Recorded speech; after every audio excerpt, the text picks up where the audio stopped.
নমস্কার, আশা করছি আপনারা সবাই ভালো আছেন, সুস্থ আছেন। আজ হচ্ছে রবিবার, এখন 10টা মতন বাজছে। দেখুন আমাদের বাড়িতে আজকে কে এসছে। কি সুন্দর বিড়ালটা না?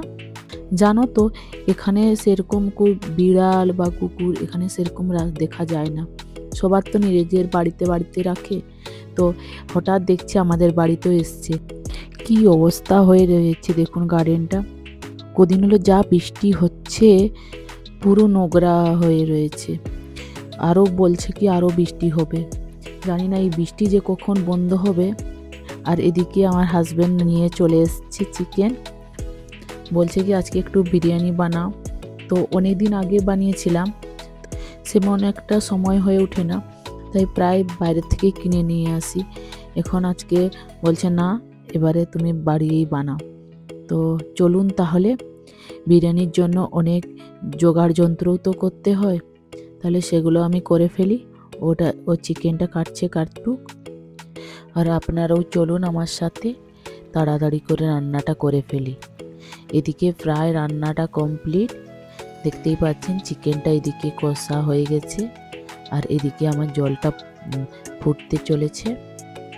জানেন তো এখানে প্রায় 15 দিন হলো প্রচুর বৃষ্টি হচ্ছে, টানা এক নাগারে বৃষ্টি হয়ে যাচ্ছে, আর উপর থেকে প্রচুর ঠান্ডা। ইন্ডিয়ায়ও প্রচুর বৃষ্টি হচ্ছে। বলুন, ইন্ডিয়ায় তো প্রচুর মানুষের কত যে ক্ষতি হয়ে গেছে বলার নেই।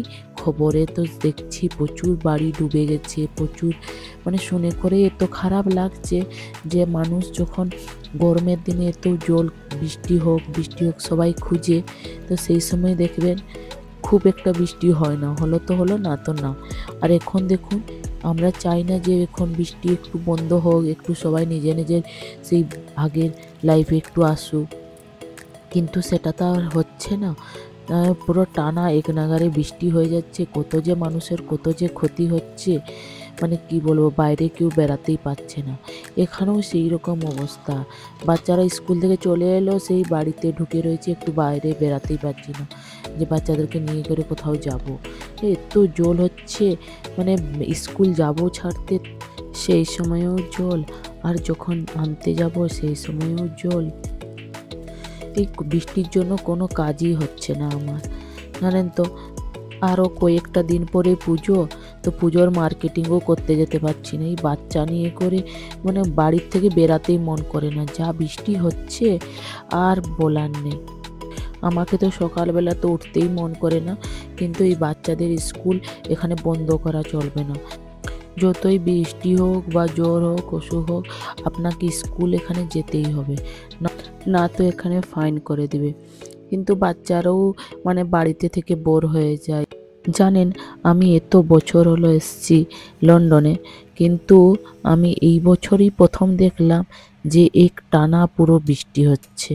কোনো দিনও দেখিনি যে এক টানা এরকম বৃষ্টি হয় সব সময়, কিন্তু এইরকম যে সকাল সন্ধ্যা পুরো টানা লাগা রয়েছে, পুরো 2 সপ্তাহ হয়ে গেল বৃষ্টি ছাড়ারই নাম নেই।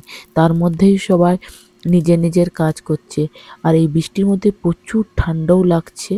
মানে এবছর আমি বুঝতেই পারলাম না গরম কখন গেল, ঠান্ডা কখন চলে এলো, আবার বুঝতেই পারলাম না। না তো এই গরমে সবাই কত এনজয় করে, গরমে এখানে তো সবসময় ঠান্ডা, কিন্তু এই গরমের দিনটাই সবাই কত এনজয় করে। কিন্তু এই বছর আমার ঠান্ডাই মনে হলো, পুরো বছরটাই কেটে গেল। মানে এত যে ঠান্ডা লাগছে, মানে সবারই ঠান্ডা লাগছে, এরকম না যে শুধু আমারই ঠান্ডা লাগছে। বোঝাই গেল না যে এখানে স্কুলেও ছুটি পড়ে গেল, সামার ভ্যাকেশন চলছিল, সামার ভ্যাকেশনও হয়ে গেল, আর উপর থেকে এই যে ঠান্ডা টোকাটা নাম নেই। উপর থেকে প্রতিদিন বৃষ্টি। জানি না কবে এই বৃষ্টি বন্ধ হবে, তারপর পুজোর কেনাকাটা শুরু করতে পারবো। আর তো কয়েকটা দিন, বেশি দিনও না। কিন্তু কি যে করা হবে, ভেবেছিলাম এই বছর আমার মেয়ের প্রথম পুজো, তো একটু ভালো কিছু স্পেশাল করব, একটু বাইরে কোথাও যাব, কিছু করব, কিন্তু সেরকম আর কিছুই হয়ে উঠলো না। দেখছি আরও বলছে কি আরও বৃষ্টি হবে, এবছরও কি পুজোটা পুরো বৃষ্টিতে কেটে যাবে। আগের বছর এইরকম হয়েছিল, প্রচুর বৃষ্টি হচ্ছিল, পুজোটা মানে সকাল থেকে বৃষ্টি হচ্ছে, যে মানে সপ্তমী অষ্টমী নবমী প্রতিদিন বৃষ্টি। আর এবছর তো মানে স্কুলের সময় পুজো হবে এখানে, তো দেখি কি করা যায় পুজোটা। আমি অনেক কিছু ভেবে রেখেছিলাম, কিছু স্পেশাল কিছু করব, জানি না কত দূর করতে পারবো। এবছর একটু ইন্ডিয়া মার্কেট যাওয়ার ছিল। আমরা তো থাকি নর্থ লন্ডনে, তো সাউথ লন্ডন এখান থেকে প্রায় 2-2.5 ঘন্টা লেগে যায় ট্রেনে, মানে প্রচুর দূর এখান থেকে।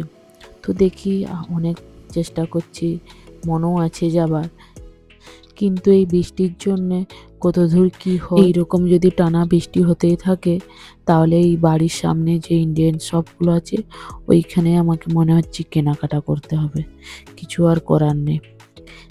জানো তো, প্রায় 3 বছর হয়ে গেল আমি নিজের দেশের পুজো আর দেখতে পাইনি। এই বছর আশা করেছিলাম যাব বলে, কিন্তু আমার মেয়ের এখনও পাসপোর্ট হয়নি, তাই এখন পাসপোর্টের জন্য অ্যাপ্লাই করতে হবে। তারপর অনেক কিছু প্রসেস আছে, ওগুলো রেডি করতে হবে, তারপরে আমরা তখন ইন্ডিয়া যেতে পারবো। তো এখন পুজোর সময় এদের স্কুলেও ছুটি থাকে না, তো সেই জন্য আমার তো মনে হচ্ছে আর কোনো বছর আমি দেশের পুজো দেখতে পাবো কি পাবো না জানি না। সেই জন্য আমার মনটা প্রচুর খারাপ, যে কত আশা ছিল যে এই বছর আমি পুজোতে যাব, কিন্তু তো হয়ে উঠলো না।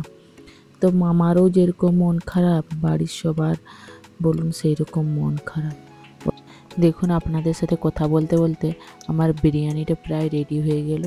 এদিকে আমি একটু লেবুর জল দিয়ে দিলাম, এদিকে ব্ল্যাক পেপার দিয়ে দিলাম। একটু ব্ল্যাক পেপার দিলে টেস্টটা একটু অন্যরকম হয়ে যায়। এদিকে আমি একটু চিলি ফ্লেক্স দিয়ে দিলাম, অল্প পরিমাণে দিচ্ছি। আমার ছেলে আছে না, ও তো একদমই ঝাল খেতে পারে না, যেন হালকা একটু করে দিয়ে দিচ্ছি, ভালো করে মিক্স করে। আর এখন আমি এর মধ্যে একটু বিট নুন দিবে আর একটু সাদা নুন, কিন্তু এখন দেবো না, পরে দেবো। এদিকে আমার বিরিয়ানিটা প্রায় কমপ্লিট হয়ে গেছে। দেখুন কি সুন্দর কালার এসছে। আমি তো প্রচুর ভয় ছিলাম যে জানি না নিচটা লেগে গেছে নাকি। আপনাদের সাথে কথাও বলছি, এদিকে মেয়েকেও দেখছি, যে এদিকে রান্না বান্নাও করছি। ভয়ে ছিলাম, না দেখছি যে লাগেনি, ভালোই সিদ্ধ হয়েছে আর কালারটাও খুব সুন্দর হয়েছে।